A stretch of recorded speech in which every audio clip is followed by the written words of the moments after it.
Now, welcome to your beautiful home.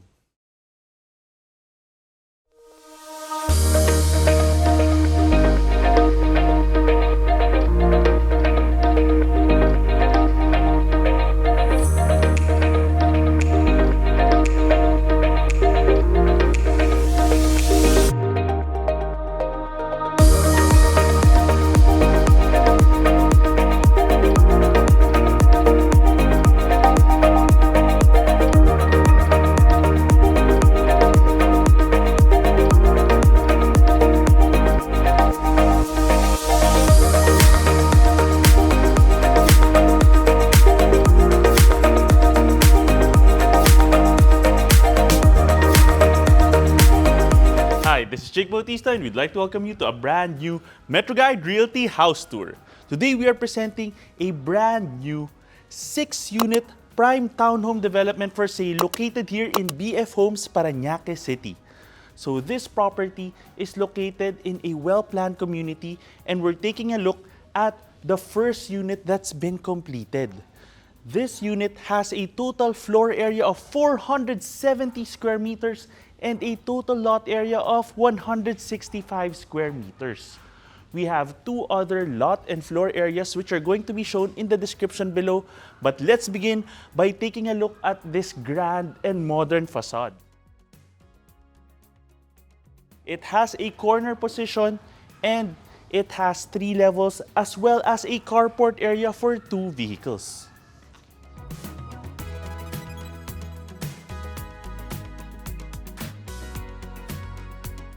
This space can easily accommodate even 2 large vans with access towards the service area. Now let's head on in towards the main entry. In addition, this development has its own private driveway for the 6 units as well as its own gate on top of the entrance gate of the development in terms of the community. So that gives you 2 layers of security. Now let's head on over here. You have a digital door lock. Now, welcome to your beautiful home. From the main entry, you're welcomed by your living space.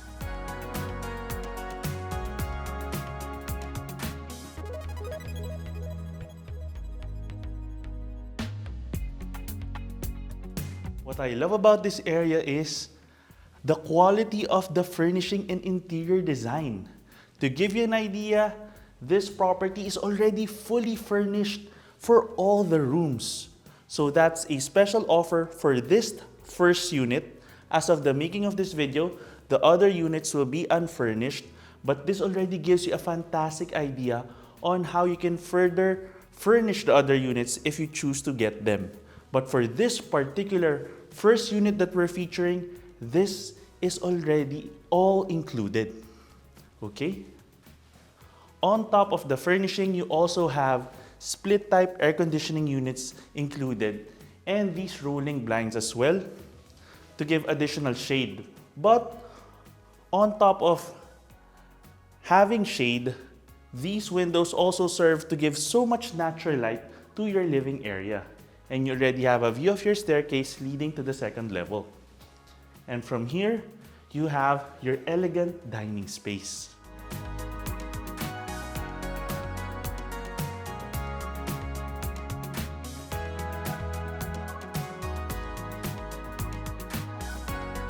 You have a table here for 6 people with a modern light fixture.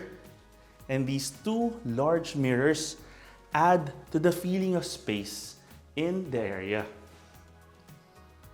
Also, you have this large sliding door leading out to a tiled patio space. So this is large enough to accommodate a small table and a few chairs as an additional al fresco dining space. It's up to you how you want to maximize this, or you can potentially close this off and have this area as a utility space to hang clothes. And you also have additional storage right here, and this is where you can access your circuit breakers.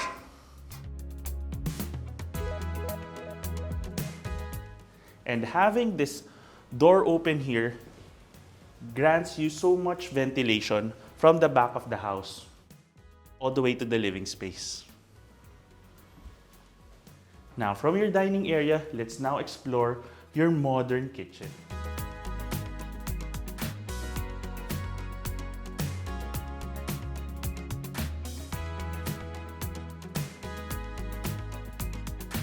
What I like about this kitchen is it's already equipped with your appliances. You have an LG branded double-door refrigerator, you have a 5-burner cooktop, and an oven already, as well as a large stainless steel sink.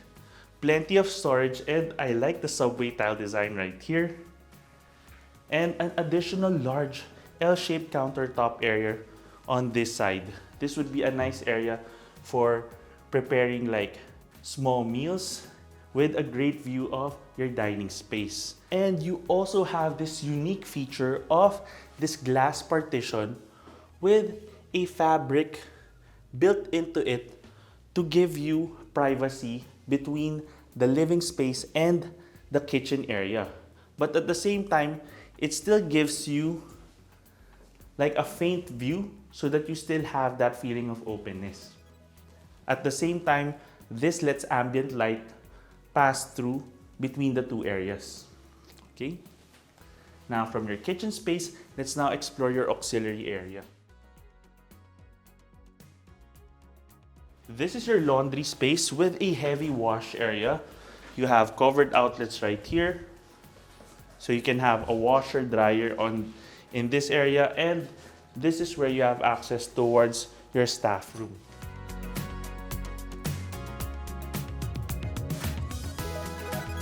So I'm gonna step in.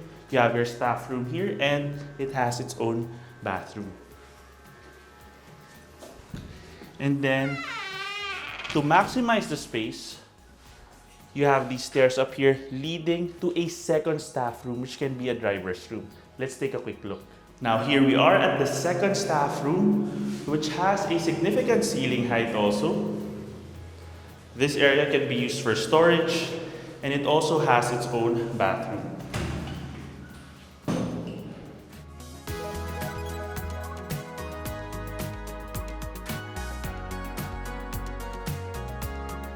Okay, let's head on back.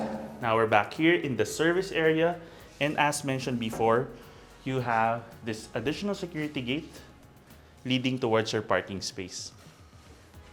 Now let's head back in towards your main kitchen.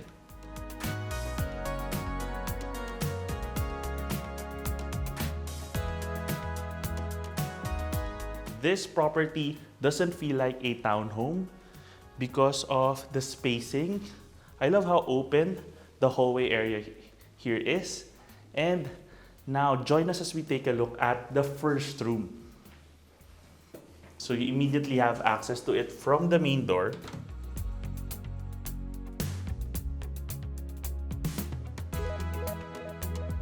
And it's currently set up as a home office. So of course, you can easily convert this into a guest room or bedroom. It already has a Daikin branded split type air conditioning unit and built-in cabinetry. You have cable provision and LAN provision already here, and access towards the bathroom. This is so modern, and at the same time, it has a very elegant feel with the large round mirror. And on top of that, check this out.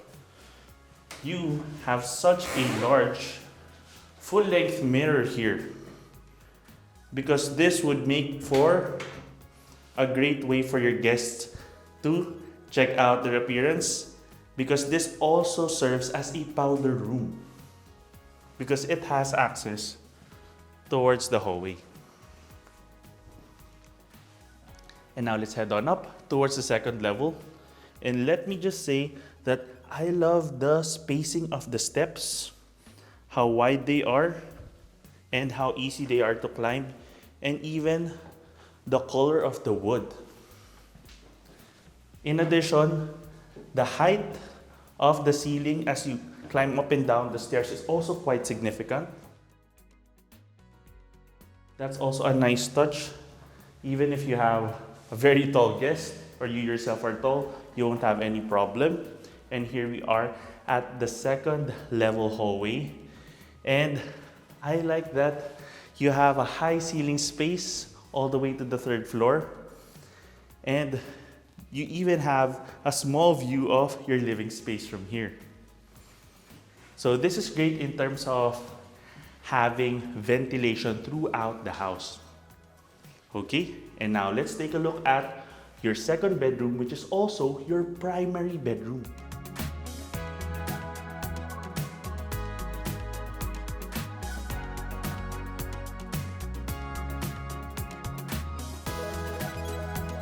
Oh, I love the size of this room. It's large enough to have a king-sized bed. At the same time, you have a full area here where you can lounge with a sofa. You can have your television set right here with an entertainment console space to store items, and then even a desk area and plenty of space left over. You can see how wide the bedside tables are. And you have so much natural light as well. And the aesthetic is very understated but elegant. Now, from your master bedroom, let's now explore your walk-in closet space and bathroom.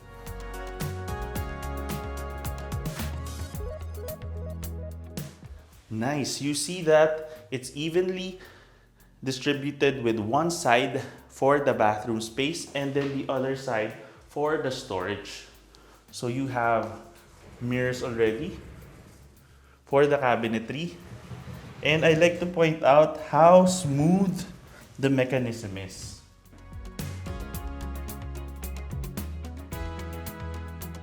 You have additional storage here. And then you have your tempered glass shower enclosure, floor to ceiling tiling. And check this out, this is a unique combined sink design and with a large mirror as well. Okay.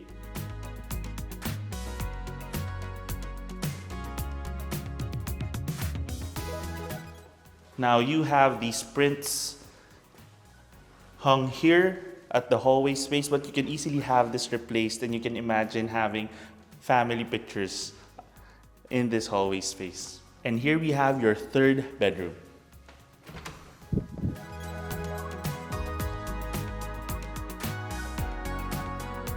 This is a nice setup. And the first thing I notice is the significant room size. You once again have space enough for an area for a bed, storage, but at the same time, plenty of room left over here on the other side for having a work from home desk, a study area, and even a nice full-length mirror. And here, let's take a look at your ensuite bathroom. So I'm gonna step in. So this has a different set of tiles in terms of the design used, and they complement the aesthetic of the room very well. With the earth tones and a nice area also here for storage.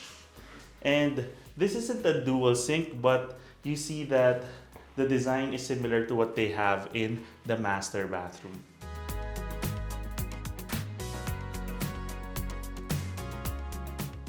And you also once again have the steps here, and it matches the natural wood here at the hallway. So you have a nice aesthetic as you take a look at the stairs and the hallway. Let's head on up. Natural wood also for the railings here, for the staircase, and then tempered glass. And you can see how thick the tempered glass is right here. You have guide lights for the stairs. And here we are at the third level. And what I noticed here is this is a nice area to have a light fixture. Of course, it's up to you what you want to add after purchasing this home, especially if you're getting an additional interior designer. But right now, this property is already fully interior designed. But of course, this would be a nice addition to have your personal taste on top of the elegant design. Okay? And this is where you see that you can have a lot of ventilation throughout the 3 levels of the property. Now, let's take a look here at the 4th room.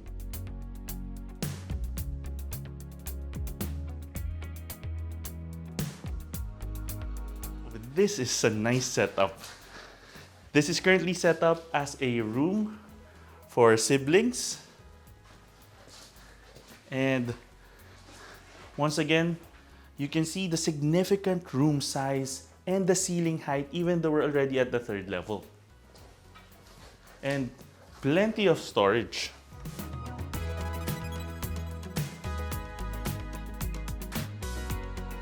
And you can also notice the depth of the cabinets. So I'm gonna stand here. You can see that even if you have suits hung here, there's no problem. And right here, let's take a look at your bathroom.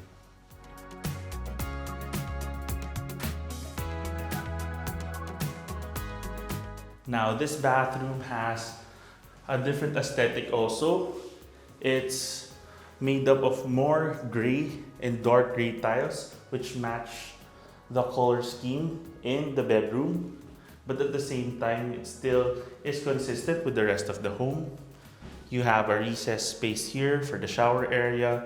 You have a window for ventilation, tempered glass for the enclosure, and a large sink space. I like the textured tile design right here. Gives some more character to the bathroom area. And this bathroom is a shared bathroom with the 5th room, which we will take a look at right here.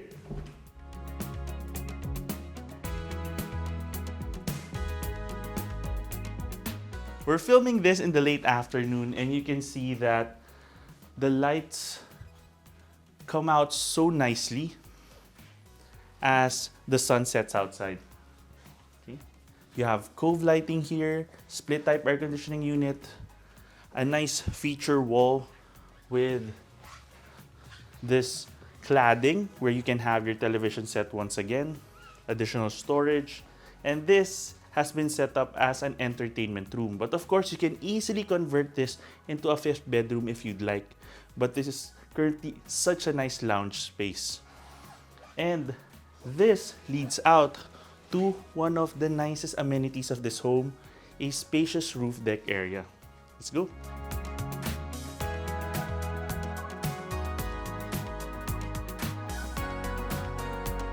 All 6 units in this development have a roof deck, and you can see the size. This is perfect for entertaining guests and family. In addition, you have access from the 5th room, but also if you want to use this as a bedroom, it has access through this door towards the hallway. And that caps off our house tour of this prime townhome development here in BF Homes, Paranaque City.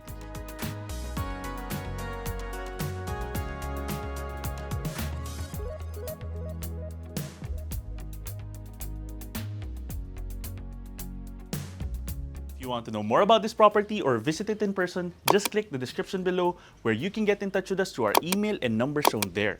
You can also send us a message and follow us through Instagram, Facebook, and now also on TikTok.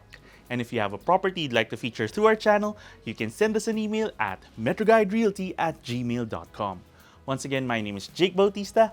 Thank you for watching, and we look forward to bringing you clarity, quality, and convenience in finding a great Metro Manila home for you and your family.